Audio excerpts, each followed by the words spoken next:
Nowadays, there are so many different ways to communicate with the people that we serve. You can reach them via text messaging, via the web, via social media.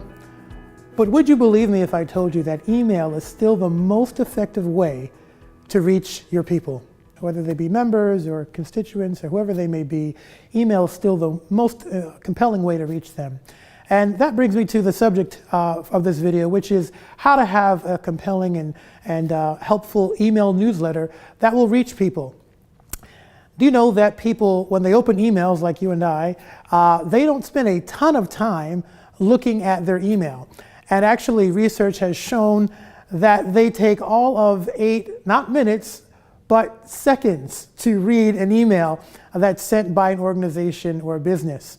Now, chances are the people that open up your emails may be spending a little bit more time on that, but I think that's a helpful principle for us to think about as we launch off into how to create compelling newsletters, to think that you may only have 8 seconds of someone's time. Just count up to 8 and recognize after that, the email engagement may be over. So what does that mean? That means that your most compelling content must be at the beginning of that email, and the entire thing has to be crafted in such a way that people are going to want to read it all the way through.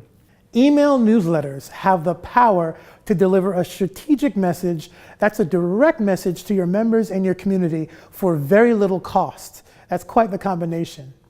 And while we all receive many messages every single day, a well-planned email can cut through the clutter and inspire people to engage in your mission and the mission of your organization.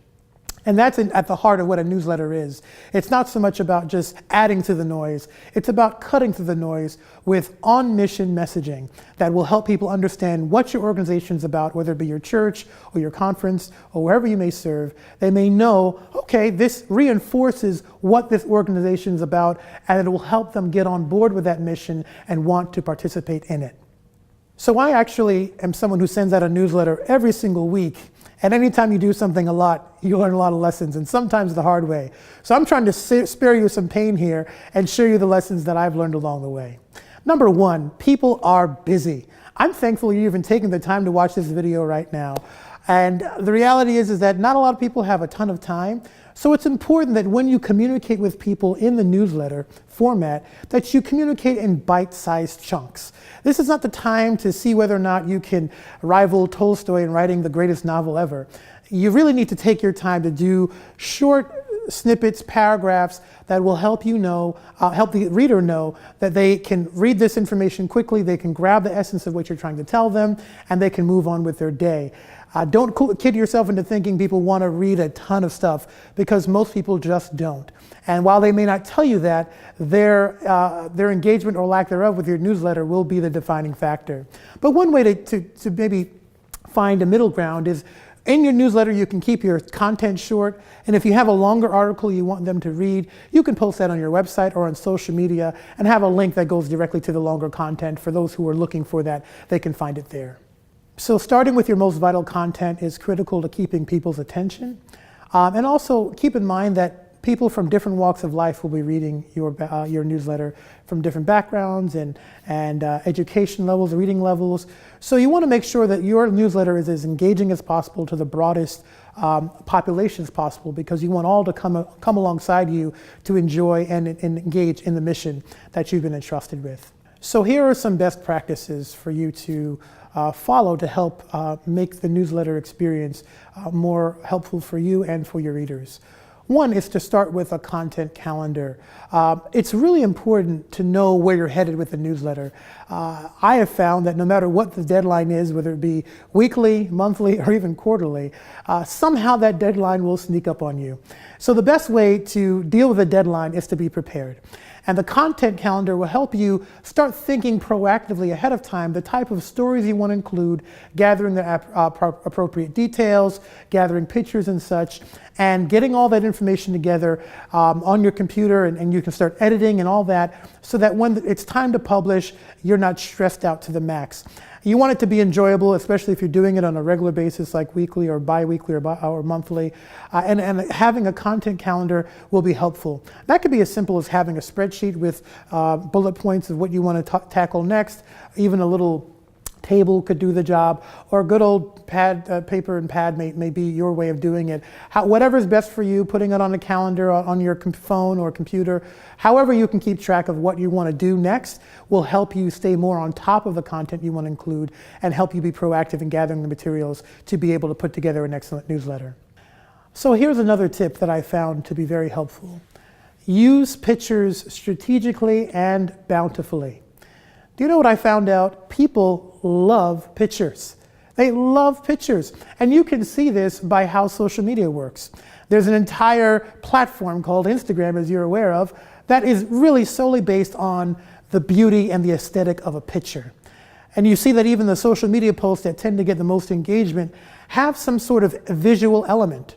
Even Facebook will have backgrounds that you can put to your text to make it pop in the timeline. It's no doubt about it, people love pictures. And therefore, in your newsletter, think outside the text box. Include pictures that are going to tell the story all by themselves. And these social media driven times, people prefer to scroll and take in a compelling image over reading hundreds and thousands of words. So therefore, it's important to put in great images that are going to help people see the story and experience the story even before they read it.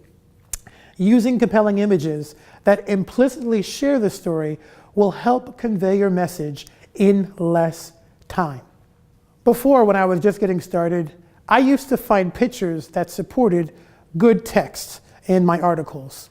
But now I make scroll-friendly text that supports good pictures. And every block of text should be paired with at least one good image. This way, you will keep your readers engaged and your newsletter feeling fresh and exciting. My final point is to be sure to adapt your strategy for maximum impact. I want you to view every newsletter that you send out like a mini experiment. And just like any experiment, there are different variables that will help decide what the outcome is going to be. You never really know what's going to impact the people in what way. We all just kind of have to review it as time goes on. So that's what a major benefit of sending email through different services that are out there. I use one that I really find to be helpful. And it's important to use an email newsletter service over just sending it from your normal email client like Gmail or Outlook. While that may be how you have done it, you don't have as much control over the template, the look of the newsletter, as well as you won't be able to check out different elements about who's opening the email and such. So it's important to use a service that will help you keep track of who's opening your email. You'll be able to view statistics like open rate. That is how much a percentage of your email list, how many of them actually opened it. You can see if people opened it 1 or 2 times. You can see if they've clicked on different elements. You may have a sign up for an upcoming event. You may have a click here to read more type of follow through button. But no matter what you have, it's very interesting to be able to see what people are clicking on, because this is an indicator for you as the producer of the newsletter, as a communicator. It helps you know what people are interested in. And it's very important for you to know that, because if you're going to effectively convey the message of your organization, knowing what the people care about is a key insight to be able to develop compelling content that they're going to want to come back to and read and engage more and more with. So take the time to look at the data that you have in your email newsletter solution. It will help you see, again, as I said, open rates. You can even do things such as doing what they call A/B tests, where you can have one subject line be worded one way and another subject line be worded another way, and you can see which subject line performed better. Believe it or not, words matter. And when it comes to your subject line, use words that are going to really compel your audience to open the email. Think of it as a one-step process. You have to create intrigue, you have to create interest, and draw them into that email. So when you're creating a subject line, make sure it has some compelling verbs. Don't just say random nouns that may not have a drawing power to it. Give words that are going to say, hey, I want to know more about that. Give click-ready subject lines so that people want to know what's inside of your email. And then when they get into the email, that's the next step where you can grab them with the pictures, compelling content, and they can enjoy what you've prepared for them. Another key element for you to discover as you're looking at your newsletter solution and the data it may provide you is to know how people are accessing the website. For me and my newsletter readers, majority of them are actually reading the newsletter on their phone. Now, why is that an important element? Because the template that you choose needs to be mobile, responsive, and adaptive. If you're choosing a template that leaves the text very small or doesn't allow the pictures to take up the width of the screen, it makes it for a more painful reading experience. And as I already told you, you may only have 8 seconds. And if work is involved, that 8 seconds may become 4 or 0. So it's important that you choose a template that actually matches how people are engaging with your newsletter.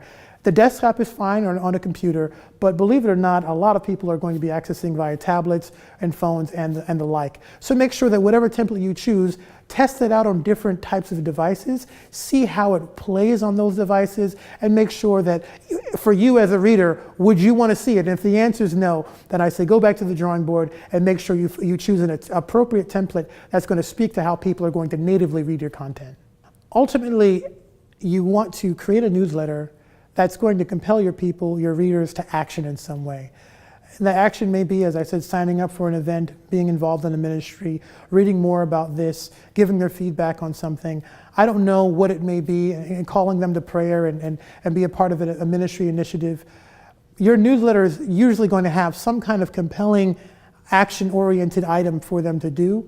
And just be sure that every newsletter you have an opportunity to compel your readers to action. And even if their action is just to feel good about your organization and to continue to want to be a part of it and to give their time, their resources, that in itself is a beautiful thing. And your newsletter can be a bridge that it's built for people to be able to do that on a regular basis.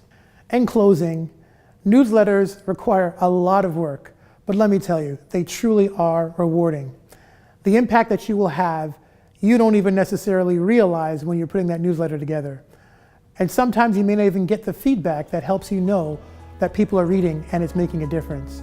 But trust that every moment that you put into the newsletter will be worthwhile. You're doing something for the kingdom, and that matters to God, and it will matter to your people. So be encouraged and create awesome newsletters every time.